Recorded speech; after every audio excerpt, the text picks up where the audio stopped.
ఎందుకంటే 7 రాష్ట్రాలు parliament election గా ఉన్నది పోయేటట్టున్నది ఆయన, దీన్ని సెటరేట్ చేయాలి, ఇది సెట్ అవుతుంది. ఇది పెద్ద ఇష్యూ కాదు. నేను ఏమంటే తెలంగాణ మీరే అంటున్నారు కదా, పార్టీ క్యాడర్ కి కానీ లేకపోతే కింది స్థాయి వరకు విషయాన్ని తీసుకెళ్లడంలో కమ్యూనికేషన్ గ్యాప్ ఎప్పుడు వస్తుంది? పైన ఉన్న లీడర్లు సరిగ్గా వ్యవహరించకపోతే వస్తుంది. వాళ్ళ సొంత ప్రయోజనాల గురించి వాళ్ళు ఆలోచించి మిగతాది పట్టించుకోకపోతే వస్తుంది. ఇప్పుడు మొన్న మీరు చూసిండ్రు, మహేష్ కుమార్ గౌడ్ గారి నాయకత్వంలో ముఖ్యమంత్రి గారితో సహా అందరు వచ్చి గాంధీ భవన్లో ప్రకాశం హాల్లో కాంటెస్టెడ్ ఎమ్మెల్యేస్, డిసిసి అధ్యక్షులు ఇవన్నీ కూడా మీటింగ్ పెట్టి ప్రభుత్వ పరంగా జరుగుతున్నటువంటి నిర్ణయాల్లో ఏమైనటువంటి నిర్ణయాలు తీసుకున్నావో చెప్పేటటువంటి ప్రయత్నం చేసినాం. ఇది రెగ్యులర్గా జరుగుతుంది, కానీ ఇంటెన్సిఫైడ్గా జరగాల్సినటువంటి అవసరం ఉంది. డిసిసిలు కాంటెస్ట్ క్యాండిడేట్ వరకే కాకుండా బ్లాక్ స్థాయి కార్యకర్తల వరకు కూడా ఒక యంత్రాంగం పర్ఫెక్ట్గా పనిచేయాల్సిన పరిస్థితి ఉంది. ఎందుకంటే ఇప్పుడు మీకు బీఆర్ఎస్ కనబడుతుంది, బీఆర్ఎస్ కాదు. నేను అంటున్నా, ఇప్పుడు కాంగ్రెస్ను ఎదుర్కోవడం కోసం ఇక్కడ గ్రౌండ్లో పనిచేస్తున్నది RSS and RSS teams. BJP కూడా కాదనుకుంటున్నాను నేను. బీజేపీ ఏదో వాళ్ళు చాలా పెద్ద ఎత్తున దేశవ్యాప్తంగా ఉన్నటువంటి వాళ్ళ యంత్రాంగం అంతా ఇప్పుడు తెలంగాణ మీద ఫోకస్ చేసి పనిచేస్తున్నారు. ఎందుకంటే చేసేసారు ఆల్రెడీ, గ్రౌండ్లో స్టార్ట్ అయింది. ఇప్పుడు జరుగుతున్నటువంటి ప్రభుత్వం చేసే అన్ని పనుల మీద దాడి చేస్తున్న వర్క్ చేస్తున్నటువంటి వర్క్ అంతా అదే. బీఆర్ఎస్ మీకు నామమాత్రమే నా దృష్టిలో. ఇప్పుడు ఉన్నటువంటి పరిస్థితుల్లో ఆర్ఎస్ఎస్ పెద్ద ఎత్తున దిగి పనిచేస్తున్నది. ఆర్ఎస్ఎస్ విభాగాలను దిగినాయి, దాదాపు 180 విభాగాలు ఇక్కడ పనిచేస్తున్నటువంటి స్థితి ఉంది. చాలా భయంకరంగా డైల్యూట్ చేసేటటువంటి ప్రయత్నం, ప్రభుత్వం చేసిన ప్రతి పనిని విమర్శించి దానిలో నెగిటివిటీని క్రియేట్ చేసే పని చాలా సీరియస్గా చేస్తున్నారు. కమ్యూనిస్టులతో యుద్ధం చేసే పద్ధతి వేరు, రాజకీయ యుద్ధం చేసే పద్ధతి వేరు, జనరల్ రాజకీయ యుద్ధ పద్ధతి వేరు. ఆర్ఎస్ఎస్ లాంటి ఒక నెగిటివ్ భావజాలమే కేంద్రకంగా పనిచేసే సంస్థలతో రాజకీయ యుద్ధం చేసే పద్ధతి. సోషల్ మీడియా జరుగుతున్న ప్రచారం ఇదంతా ఆర్ఎస్ఎస్ చాలా వరకు వాళ్ళ కంట్రోల్ నుంచి నడుస్తున్నది. రకరకాల సోషల్ ఆర్గనైజేషన్స్ పేరు మీద నడుస్తున్నది కూడా లేదు. నేను ఎందుకంటే ఆ పదాలు మాట్లాడుతున్న తీరు, దాంట్లో వస్తున్నటువంటి అంశాలు, ఇప్పుడు మీకు బీసీ జనగణన చేసినాం. నేనంటున్నా బీసీ జనగణన తప్పు అనేటటువంటి మాటను ఇది బాగాలేదని బీజేపీ నాయకులు అంటూ ఉన్నారు. అది చెప్పడమే కాకుండా రాహుల్ గాంధీ కులం ఏందని అడుగుతూ ఉన్నారు. ఈ ప్రశ్న అయితే ఓపెన్గా వస్తుంది కదా. కులగణన మొదలుపెట్టి రాహుల్ గాంధీ ఇంటికి పోయి ఆ ఫామ్ తీసుకుపోయి రాసియమని రాదు, ఆయన కులం ఏందో రాసిస్తాడు. ఇప్పుడు భారతదేశంలో కులాలు ఉన్నాయా లేవా? కాదు నా పాయింట్ అది కాదు. ఇప్పుడు అప్పుడు బీజేపీ ఎప్పుడు ఎంటర్ అయింది? మేము ఇక్కడ అసెంబ్లీలో బిల్లు పెడతాము, పార్లమెంట్కి పంపిస్తాం అన్న దగ్గర కదా బీజేపీ వాళ్ళు ఎంటర్ అయ్యి.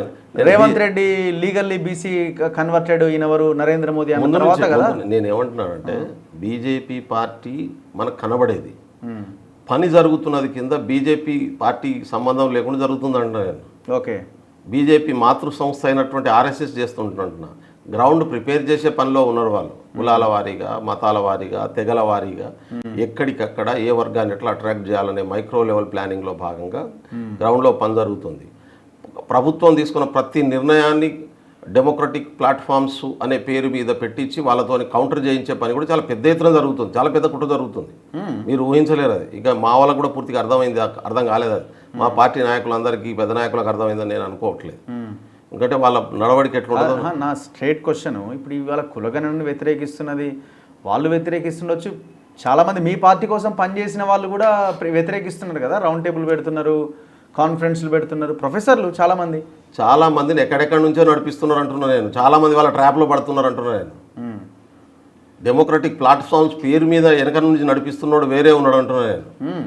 చాలా మందిని నడిపిస్తున్నారు. వాళ్ళంతా బీజేపీ యాంటీ బీజేపీ ఐడియాలజీ కదా వాళ్ళంతా. అదే అంటున్నా అన్న. ఇప్పుడు ఇక్కడ హైదరాబాద్లో నాకు తెలిసి 2004లో అనుకుంటున్నారు వరల్డ్ సోషల్ ఫోరం వాళ్ళు కాన్ఫరెన్స్ పెట్టిండ్రు.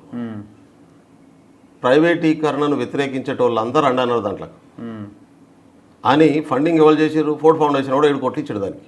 ఓకే, ఇది నేను బయటికి తీసుకొచ్చేదాకా మార్క్సిస్టులకు తెలియదు, కమ్యూనిస్టులకు తెలియదు, సోషలిస్టులకు తెలియదు, ఎవరికి తెలియదు. వెల్లయ్య నాయక్ అనేటోడు ఈ 7 కోట్ల రూపాయలు ఫోర్డ్ ఫౌండేషన్ వాడు ఇస్తే వాడు ప్రపంచీకరణకు వ్యతిరేకంగా ఎట్లా సపోర్ట్ చేస్తాడు బాబు ఫోర్డ్ వాడు? వాడు ఇచ్చిన పైసల మీదతో ఎట్లా పోయి మీరు ఆ బయాస్ల మీద మాట్లాడతారు? అంటే ఒక బ్రాడర్ ఫ్రేమ్వర్క్ ఉంటుంది.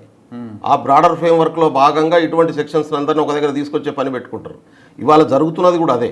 బీజేపీ డైరెక్ట్గా వచ్చి మాట్లాడడానికి వ్యాలిడిటీ ఉండదు. ఏ సోషల్ ఆర్గనైజేషన్స్ ఉన్నాయో దాంట్లో వాళ్ళ ఫోర్సెస్ని ఎవరినో ఒకరిని చూపిస్తారు. వాడు ఆ ట్యాగ్ పెట్టుకొని ఉండడు. నీకు వాడు ఎందుకు ఆర్గనైజ్ చేస్తుండో వారికి మాత్రమే తెలుస్తుంది. ఈ స్లీపర్ సెల్స్ లాగా పనిచేసేటటువంటి వాళ్ళకి అర్థమవుతుంది అది. ఆ స్లీపర్ సెల్స్ లాగా పనిచేసి ఎట్లా నడిపించాలంటే నడిపిస్తున్నారు. నేను అంటున్నా కదా, ఇంకో 6 నెలలకో 1 ఇయర్కో ఇవన్నీ బయటకు వస్తాయి. ఇంక మీకు మళ్ళీ చెప్తున్నా, ఇప్పుడు జరుగుతున్నటువంటి ప్రభుత్వ వ్యతిరేకతను ఒక ప్రణాళికాబద్ధంగా క్రియేట్ చేయడం అనేటటువంటి ఎజెండాను ప్రజలకు నష్టం చేసేటటువంటి పద్ధతిలో ప్లాన్ చేస్తున్నది ఆర్ఎస్ఎస్ అనుబంధ సంఘాలు. రికార్డు చెప్తున్నాను, మేము కూడా మాట్లాడుతున్నాం, మరి మా వెనకాల ఆర్ఎస్ఎస్ లేదే. మీరు మాట్లాడుతున్నది ప్రజల కోణం నుంచి మాట్లాడడం వేరు, సమస్యను పరిష్కరించడం కోణం నుంచి మాట్లాడడం వేరు, సమస్యను జటిలం చేసి కాంప్లికేటెడ్ చేయడం అనే కోణం నుంచి మాట్లాడడం వేరు. ఈ రెండింటి మధ్యన తేడా ఉంటుంది. ప్రజల కోణం నుంచి మాట్లాడేటోళ్ళు ఇష్యూ రిజాల్వ్ కావాలి, దాంట్లో ఉన్నటువంటి వాస్తవాలు బయటికి రావాలి, జరిగిన నష్టాన్ని పూడ్చాలనేది కోణం ఉంటుంది. కానీ అట్లా కాకుండా దీన్ని గందరగోళపరిచి ఈ ఇష్యూ నుంచి డైవర్ట్ చేసి వాళ్ళ పొలిటికల్ బెనిఫిట్ తీసుకోవాలనే కోణం వేరే ఉంటుంది. ఇప్పుడు ఎట్లా డిమార్కెట్ చేస్తావు రెండింటిని అని మీరు ప్రశ్నించవచ్చు. నేను చాలా సింపుల్ చెప్తున్నా. రాహుల్ గాంధీ కులాన్ని అడగడం అంటే కుల గణనను డైవర్ట్ చేయడం. రాహుల్ గాంధీ కులం ఏందని అడగడం అనేది కుల జనగణను డైవర్ట్ చేయడం. కుల గణనలో ఉన్నటువంటి తప్పులను ఎత్తి చూపడం, దాన్ని స్ట్రెంథెన్ చేయడం. కుల జనగణనలో తప్పులు ఉంటాయి, ఓకే, మిస్టేక్స్ జరిగినాయి అనుకో, దానిలో ఇగో ఈ లోపం ఉంది, ఇది సరి చేయాలి, ఈ లోపం ఉంది, ఇది సరి చేయాలనేది పాజిటివ్ విమర్శ అవుతుంది. దాన్ని స్ట్రెంథెన్ చేసి కులగణన యాక్సెప్ట్ చేసి ముందుకు పోవడం అవుతుంది. కులగణననే వ్యతిరేకించే బీజేపీ, కుల ప్రాతిపాదిక మీద జరుగుతున్నటువంటి అణచివేత లేదని చెప్పి భావించే బీజేపీ ఇవాళ కులగణన మీద క్వశ్చన్ చేయడం అంటే దీన్ని డైవర్ట్ చేయడం అది. కాబట్టి దీని వెనకాల ఉన్నటువంటి రాజకీయ ఉద్దేశాలను అర్థం చేసుకోవాలంటున్నాను నేను.